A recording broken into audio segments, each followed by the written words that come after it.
আমি আবারও সবাইকে এটাই বলবো যে সঙ্গ পরিবর্তন করো। জীবনে ভালো থাকতে চাও, সঙ্গ পরিবর্তন করো।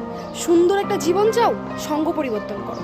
তুমি অলওয়েজ এটা মনে রাখবা যে তোমার সঙ্গ যদি খারাপ হয়, তুমি কখনো ভালো হতে পারবে না। তুমি ভালো হবা, তুমি 10 দিন 12 দিন 15 দিনের জন্য তুমি ভালো হবা, কিন্তু 16 দিনের মাথায় তোমার সঙ্গ যদি সেই খারাপ কাজটাই করে, তুমিও সেই খারাপ কাজটা করতে বাধ্য হবা। তাই সবাই সঙ্গ পরিবর্তন করো, বাজে সঙ্গ থেকে সরে আসো, সুন্দর একটা জীবন উপভোগ করো। একটা সময় সেই সঙ্গ তোমাকে ডাল ভাত দিবে না, তোমাকে টাকা দিবে না, ওই সঙ্গ তোমার জীবনটাকে ধ্বংস করে যাবে। তাই সঙ্গ পরিবর্তন করো, জীবনে একা বাঁচো, বাট এমন কোনো সঙ্গর সাথে মিশবা না যে তোমার জীবনটাকে ছাড়খাড় করে দিবে।